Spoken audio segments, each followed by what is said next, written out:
जय हिंद। देखिए, चाइना का एक इतिहास रहा है कि वो एक कम्युनिस्ट कंट्री है और अपने देश के अंदर हो रहे विद्रोहों को दबाने के लिए अपनी जनता को मीडिया से दूर रखता है और विदेशी आक्रमण या किसी छोटे मोटे लड़ाई का सहारा लेता है ताकि वहाँ की देश इसे भूल सके। ऐसे ही 1962 में हुआ था। 1960 में माओ के खिलाफ वहाँ आंतरिक विद्रोह की संभावना हो रही थी। माओ ने इसका फायदा उठाते हुए 62 की लड़ाई थोप दी भारत के ऊपर और अक्साई चीन का एरिया कब्जा कर लिया। उसी समय इसने ताइवान के इसे क्या नाम है, अरुणाचल प्रदेश को अपना दक्षिणी तिब्बत कहता था। ऐसा नेहरू के समय हुआ था। अभी यहाँ पर सी जिनपिंग जो है, इसके समय भी बहुत तेजी से विरोध हो रहा है। चाइना में सी जिनपिंग के खिलाफ बहुत तेजी से बगावत हो रही है।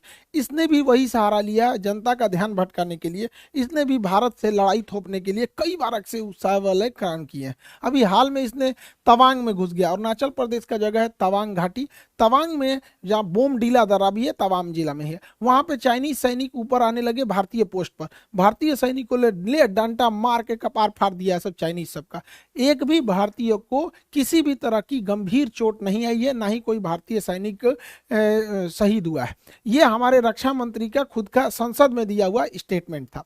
और वहीं चाइनीज मीडिया इस पर एकदम चुप है। जब चाइनीज पिटाते हैं सब ना तो एकदम चुप हो जाते हैं। आपको याद होगा जो जून 2020 पिटाया था, 6 महीना बाद बोला था कि हाँ हम लोग पिटा गए। वो सब इतनी इतनी होता है, सब आके भाज रहा था, सब मार यहाँ पे लाठी लाठी का पार फाड़ दिया सब चाइनीज सबका। चाइना वहां से भाग निकला और अभी चाइना कुछ नहीं बोल रहा है। अपनी जनता का ध्यान भटकाने के लिए ये कभी ताइवान के ऊपर अटैक करता है, कभी ये भारत की ओर। अभी इसके जो फाइटर जहाज थे सब वो कई बार उत्तराखंड के पास में मडराने लगे सब। उत्तराखंड के पास मडराने के भी कई रीजन है। उत्तराखंड में अभी भारत और अमेरिका की सेना यहाँ बहुत करीब नंदा देवी पर्वत के पास आकर चाइना के पास युद्ध अभ्यास की। इसीलिए वो अपने ड्रोन को, और उसने सबसे बड़ा जो बमवर्षक जहाज बना है S-20 ये बमवर्षक जहाजों को भारत के सीमा के पास उड़ाते रहता है। तो भारतीय सेना भी अपनी वायु से एयरफोर्स को तुरंत एक्टिवेट कर देती है और एयरफोर्स भी ऊपर से जाके वार्निंग देने लगती है कि अगर इधर की ओर आओगे तो तुम्हारा भी इलाज कर दिया जाएगा बढ़िया से।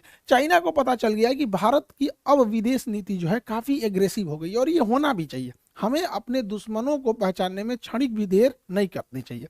इंडियन एयरफोर्स अब काफी तेजी से चाइना का मुकाबला करने लगती है। चाइना के साथ समस्या ये है कि यहाँ पे तिब्बत है।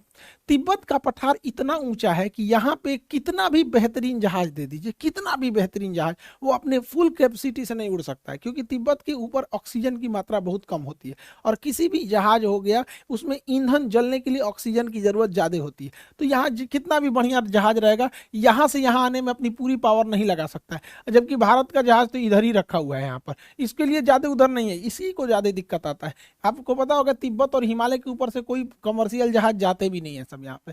तो इंडियन एयरफोर्स काफी एग्रेसिव में इसमें आगे बढ़ रही है। लेकिन चाइना इसे अन्य जगहों से घेरना चाह रहा है। पाकिस्तान के सहारे घेरना चाह रहा है, इधर मलक्का के सहारे, इधर तंजानिया के सहारे, तंजानिया के साथ इधर से मलक्का को इधर से, और ऐसे चारों ओर से चाइना भारत को घेरना चाह रहा है। हालांकि भारत भी इससे अब काउंटर अटैक के मूड में आ गया है। भारत अपने वायुसेना की ताकत को लगातार बढ़ा रहा है।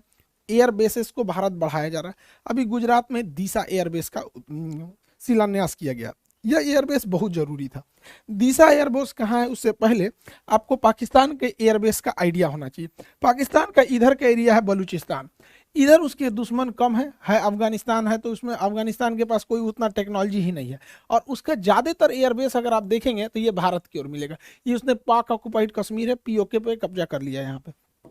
अब यहाँ अगर आप ध्यान देंगे तो ये पाकिस्तान के बहुत सारे एयरबेस है, जिसमें एक तो यहाँ शहबाज एयरबेस इसका बहुत प्रसिद्ध है। यहाँ F-16 जहाजें रहती हैं। शहबाज एयरबेस, सुकूर एयरबेस, यहाँ पर मीरपुर एयरबेस, ये 3 एयरबेस पाकिस्तान के बहुत ही फ्रंट लाइन की एयरबेस है भारत को आगे की ओर काउंटर करने के लिए। और एक कश्मीर के पास में आया स्कार्दू एयरबेस। ये एग्जाम में क्वेश्चन पूछते हो भैया स्कार्दू एयरबेस कहाँ, पीओके में ही है स्कार्दू। तो कुछ जगह जो है ना करंट में जब फेमस हो जाते हैं तो उससे कुछ कुछ क्वेश्चन पूछता है, इसलिए याद रखने आप है। तो यहाँ मीरपुर एयरबेस, सुकूर एयरबेस और यहाँ शहबाज एयरबेस, यहाँ पर इन एयरबेस से भारत में अंदर तक हमला किया जा सकता था। इसको काउंटर करने के लिए जोधपुर में फलोड़ी एयरबेस था, गुजरात के कच्छ में नलिया एयरबेस था। तो ये यहाँ से इसे काउंटर किया जा सकता था, लेकिन अभी पीएम मोदी ने यहाँ पर एक दीसा एयरबेस का उद्घाटन किया। दीसा एयरबेस जो है अब यहाँ से और अंदर तक काउंटर अटैक किया जा सकता है। तो ये एयरबेस भारत के लिए बहुत जरूरी है, क्योंकि हमको हर तरह से काउंटर अटैक के लिए रेडी रहना है, क्योंकि चाइना लगातार पाकिस्तान को सपोर्ट करते जा रहा है। तो ये एयरबेस जरूरी है।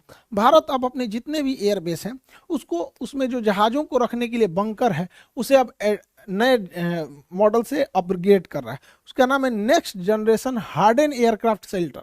ये इतने मजबूत होते हैं कि रनवे के बाद जहाज को अगर इसमें ले आ देते हैं तो इसके ऊपर 1000 किलो का भी बम गिरा दिया जाता है ना, इसको कोई असर नहीं होता है। इसकी टेस्टिंग हो चुकी है। देखिए ये जहाज इसी के अंदर था, ये जहाज इसके अंदर था, इसको रख के तोड़ा है सब, ये ऊपर वाला ब्लास्ट हो गया है, जहाज चुपचाप निकल के चला गया। तो ये भारत इसको बहुत तेजी से अपने हर एक एयरबेस में इसको ला रहा है, ताकि जहाज जो है एयरबेस पे भी सेफ रह सके, ताकि युद्ध की स्थिति में काउंटर अटैक किया जा सके।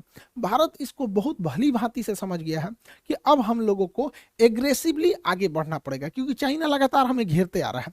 इसलिए भारत ने अपने यहाँ, ये तो हो गया अफगानिस्तान के लोगों को भारत से बहुत लगाव रहता है। तो भारत अफगानिस्तान भारत में रिलेशन अच्छा है, लेकिन पीओके कब्जा करने की वजह से डायरेक्ट कनेक्शन नहीं है। यहाँ पर है आपका तजाकिस्तान। ये ताजिकिस्तान जो जगह है, यहाँ पर भारत 2 एयरबेस ले रखा है। यहाँ से हम चाइना के लिए भी काउंटर अटैक कर सकते हैं, यहाँ से पाकिस्तान के डीप एरिया में भी काउंटर अटैक कर सकते हैं। 2 एयरबेस है यहाँ पर, एक का नाम है ऐनी एयरबेस और एक का नाम है फारकोर एयरबेस। तो ये दोनों एयरबेस ताजिकिस्तान में, फारकोर और ऐनी एयरबेस, इससे हम लोग चाइना के एरिया में काउंटर अटैक और पाकिस्तान में कर सकते हैं। ये सबसे ज्यादा काम कब करेगा? चाइना यहाँ पे सड़क बना रहा है CPEC, China Pakistan economic corridor. इसको इधर से तो अटैक करता ही हो सकता है, इस एयरबेस के थ्रू यहाँ से भी अटैक किया जा सकता है। इसलिए भारत को अब रेडी रहना है, क्योंकि चाइना में अगर ज्यादा विवाद होगा तो पक्का किसी ना किसी से उलझेगा। तो उधर या तो उलझेगा ताइवान से, और नहीं तो इधर उलझेगा भारत से। इसलिए सतर्क रहना है। हम लोग के लिए भी एक तरह का ये लिटमस टेस्ट है। हालांकि भारत बहुत तेजी से अपने कदम आगे बढ़ा रहा है, लेकिन चाइना का सोच क्या है? वो सिल्क रूट के माध्यम से भारत को घेरना चाह रहा है। लेकिन चाइना की टेंशन क्या है? वो मलक्का के पास से यहाँ से भारत को, ये उसके लिए सबसे बड़ी समस्या है, क्योंकि मलक्का के पास भारत बहुत स्ट्रांग है। यहाँ पर हमारा अंडमान निकोबार है।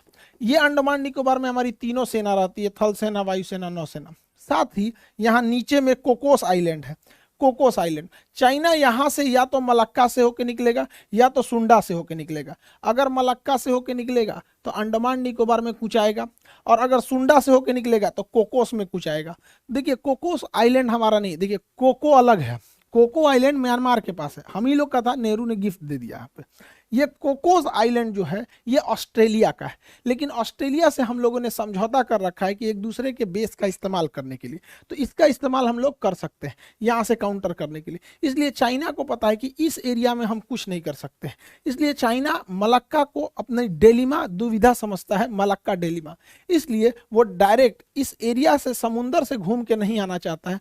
वो डायरेक्ट सड़क के माध्यम से अपने सामान को यहाँ लाता है और इस रास्ते से निकल जाता है। यहाँ पे उसने बहुत बड़ी सड़क बना रखी है। इस सड़क के चारों ओर फैक्ट्री, पेट्रोल पंप, हॉस्पिटल्स, अलग अलग चीजों को खोल रखा है। इसका नाम है सीपीईसी। सीपीईसी को काउंटर करना भी बहुत जरूरी है, जो ग्वादर पोर्ट से जुड़ता है।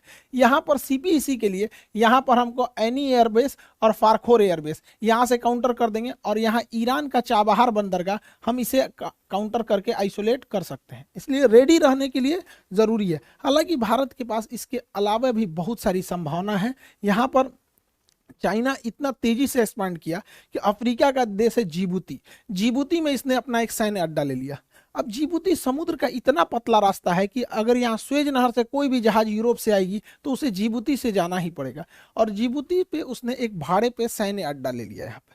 लेकिन अच्छी बात यह है कि जहां इसने सैन्य अड्डा लिया है वहां से थोड़ी ही दूरी पर फ्रांस का भी सैन्य अड्डा है, और हमारा और फ्रांस का समझौता है कि हम एक दूसरे के सैन्य अड्डे का इस्तेमाल कर सकते हैं। तो यहाँ ये पैसा दे के सैन्य अड्डा ले रहा है, भारत वहाँ ऐसे ही पहुंच सकता है। इसके अलावा जरूरी है भारत सरकार को कि यहाँ पे यमन में अभी अशांति फैली हुई है। यमन का यह सोकोत्रा आइलैंड भारत के लिए एक वरदान साबित होगा, क्योंकि अगर हमारा सोकोत्रा आइलैंड पर अब अगर प्रेजेंस बन गया तो यहाँ से हम ग्वादर बंदरगाह को काउंटर कर सकते हैं, यहाँ से हम जिबूती को काउंटर कर सकते हैं, और यहाँ से हमारी सप्लाई लाइन को भी कोई नहीं रोक सकता है। लेकिन अभी यमन के सोकोत्रा आइलैंड पर किसी का ध्यान नहीं गया है। यहाँ पे करना चाहिए, सरकार को आगे बढ़ना चाहिए। चाइना ने इतना ज्यादा मात्रा में लोन दे रखा है अफ्रीकी देशों को कि उन्हें अपने कर्ज के जाल में फंसा लिया, और इस जाल में फंसाया बढ़िया से तंजानिया को। तंजानिया जो है, इसका एक जंजीबार द्वीप है जो दुनिया में सबसे ज्यादा लौंग के उत्पादन के लिए प्रसिद्ध है। तंजानिया के सभी समुद्री तटों को चाइना मांग रहा है कि हमको दे दो लीज पे, ये सारे समुद्र तट पे हम अपने बंदरगाह बनाएंगे। और आपको पता है कि चाइना अगर बंदरगाह बना दिया तो वहां अपनी पनडुब्बी नौसेना की जहाजों को लाएगा। हम लोगों की लाख कोशिशों के बावजूद चाइना का जहाज यहाँ पर अपना लंगर डाल ही दिया। इसलिए इसे काउंटर करने के लिए भी भारत के पास कई सारे द्वीप हैं। सेशेल्स का द्वीप एजम्पशन आइलैंड, जिस पे भारत अपना मतलब बेस बनाने वाला है, सेशेल्स में यहाँ पर है। मॉरिशस में एग्लीगा द्वीप है। ये दोनों द्वीप यहाँ से काउंटर अटैक के लिए यहाँ पर अवेलेबल हो सकते हैं। तो कहने का सेंस ये है कि भारत को पहले से अब रेडी रहना चाहिए, क्योंकि चाइना में जहां उथल पुथल होगा तो सी जिनपिंग अपने देश की जनता का ध्यान अपने ओर से हटाने के लिए वो कि या तो ताइवान की ओर हमला करेगा या तो फिर भारत की ओर। हालांकि भारत की ओर करेगा नहीं, अब उसको पता है कि 62 नहीं रह गया, यहाँ पे आदमी दौड़ा के मारेगा उसको। हालांकि युद्ध में अब अगर देखेंगे तो वर्तमान परिदृश्य में कई सारी चीजें चेंज हो गए हैं। यूक्रेन युद्ध में ड्रोन ने पूरी तरह से कंप्लीट सिनेरियो को ही चेंज कर दिया। तुर्की जैसा देश ड्रोन के मामले में, ईरान जैसे देश ड्रोन के मामले में बहुत तेजी से आगे बढ़े हैं। तुर्की का कौन सा ड्रोन यूक्रेन में तबाही मचाया, और रूस जैसे शक्तिशाली देश को ईरान से क्यों ड्रोन मंगाने पड़े, इसे भी हम लोग समझेंगे। उससे पहले आप लोग को सूचना भाई, यूपीएससी वाले बैचों के लिए देखिए, बहुत सारे लड़के आप लोगों को हम बताए भी थे यूपीएससी के लिए। जून में ही हम आपको अनाउंस किए थे कि यूपीएससी बैच आएगा जून में। लेकिन यूपीएससी बैच सबसे बेहतर बन सके, इंडिया में वर्ल्ड क्लास के टीचर्स का सिलेक्शन हो सके, इसलिए काफ़ी डिले हो गया था इस मैटर को लेकर। लेकिन अब बहुत अच्छे अच्छे टीचर जुड़ चुके हैं हम लोग के साथ। हिस्ट्री के लिए मणिकांत सर हैं, आपके पॉलिटी के लिए राजेश मिश्रा सर हैं, और भी बहुत सारे टीचर हैं हम लोग के। एक एक करके अब हम लोग सबके बारे में जानते चलेंगे। यहाँ पर यूपीएससी के बैच में जितने लड़के इनरोल नहीं हो पाए थे, अब आप लोग इनरोल हो जाएंगे, ताकि जो लड़के ऑलरेडी एप्लीकेशन में पढ़ रहे हैं वो इनरोल हो चुके हैं। तो यूपीएससी वाले बच्चे आप लोगों के लिए बहुत कम में फी है, 7500 में। ये हो सकता है कि कुछ 8000 के आसपास या फिर इसी में रहेगा, इतना फीस है। सबसे कम फी, एकदम क्वालिटी वाइज सबसे बेहतरीन रखा गया इसको। इसमें आपका पीटी और मेंस सभी को कवर कराया जाएगा, जैसा कि आपको वादा किए थे कि हम लोगों को यूपीएससी के सेक्टर में बहुत आगे काम करना है। ये ज़रूरी भी है, क्योंकि हिंदी मीडियम के लड़के जो गांव के पृष्ठभूमि के थे, बड़ी फीस की वजह से वो पढ़ाई नहीं कर पाते थे।